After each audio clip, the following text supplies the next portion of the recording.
Greetings and welcome to the Portraits in Fitness channel. My name is David. In this video, I want to go in an unexpected direction. It stems from questions from someone on Substack.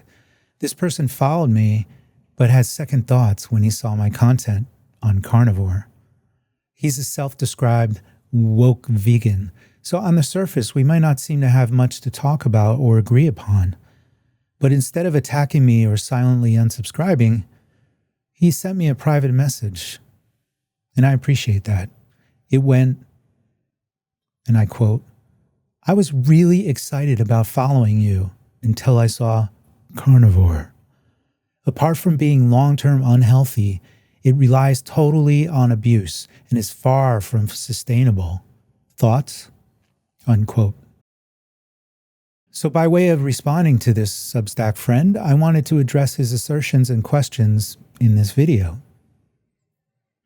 It's funny, before I saw that message, I was all set to post a different video, which I'd already finished recording and editing.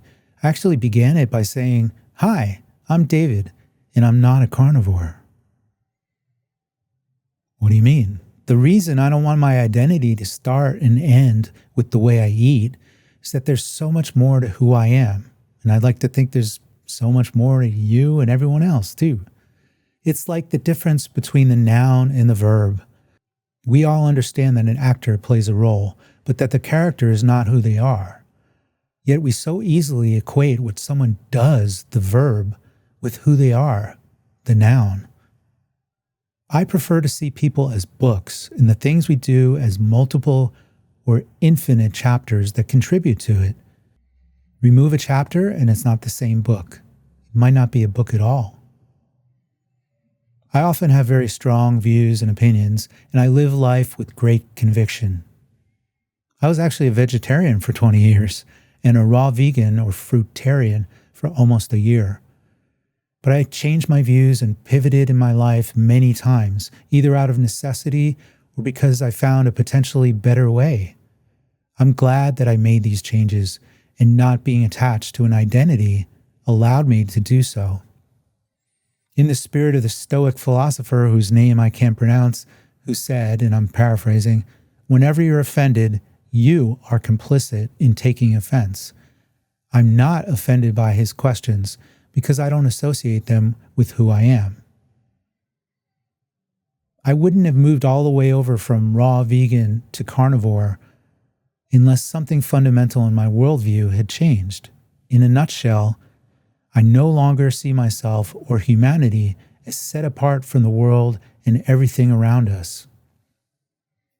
I see a fundamental problem with our modern worldview, which most of us just accept and follow without understanding its origins, is that it treats most things and people according to a zero-sum, us versus them, good versus evil paradigm.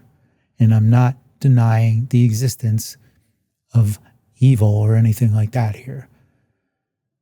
I'm talking about the way we look at it and handle it.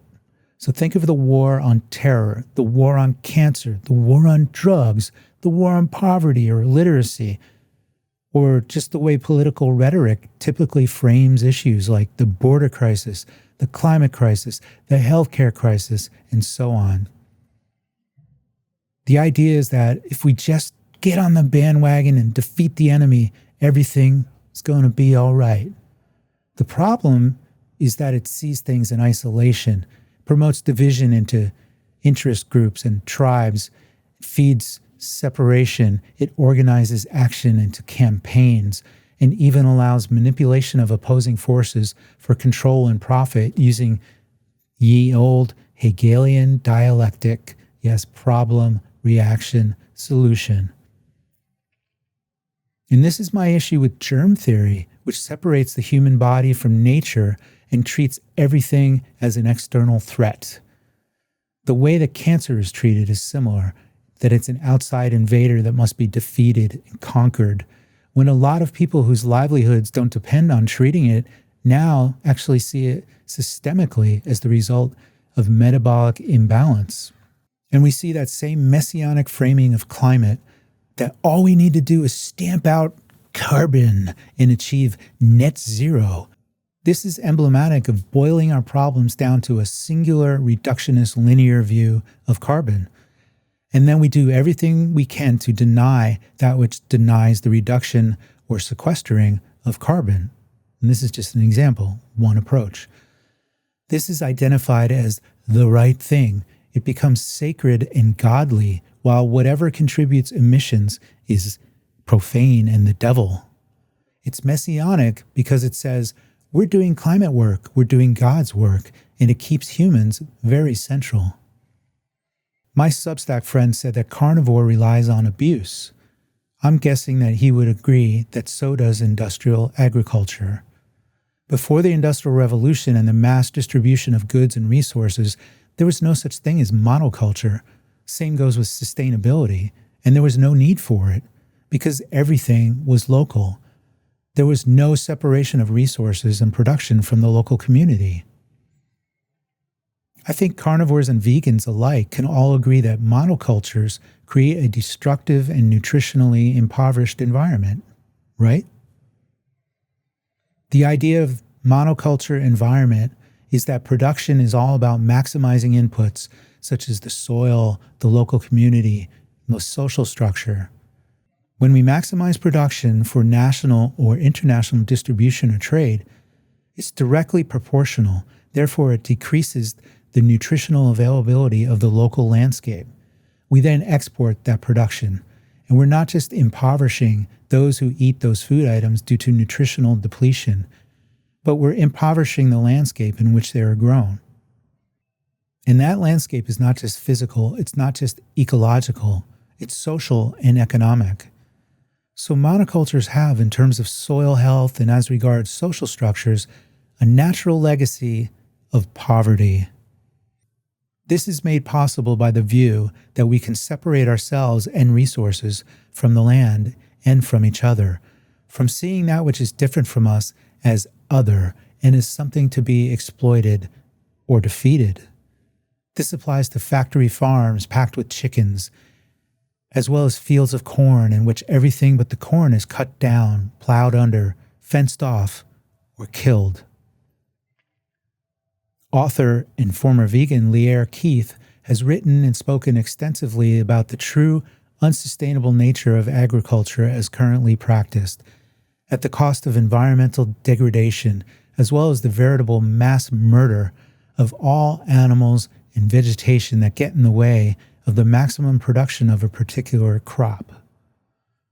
Mass distribution and communication make globalization, which isn't turning any of this around and only seems to be accelerating the degradation of health and eroding freedom, it makes it all possible. So then, could the solution be localism? Without getting into the science or mechanics of ranching or regenerative farming, just what is it about meat consumption that is unsustainable? I don't agree that climate change is a priority issue or that CO2 emissions are a problem, but I think we could all agree that local production and consumption is truly sustainable, and it reduces emissions anyway, if that's your concern. Just as eating fruit grown on another continent and flown and trucked to our local supermarket out of season causes that net impoverishment I described earlier. So I hope you get where I'm coming from, in that I've made it clear that I'm interested in finding ground even between the two extremes of vegans and carnivores, while maybe dispelling some misconceptions and myths at the same time. And while I'm not going to be able to address the other part of the message, the assertion that the carnivore way of eating is long-term unhealthy in this one video, so I'll have to get to that in part 2. And I'll close this part 1 with these thoughts.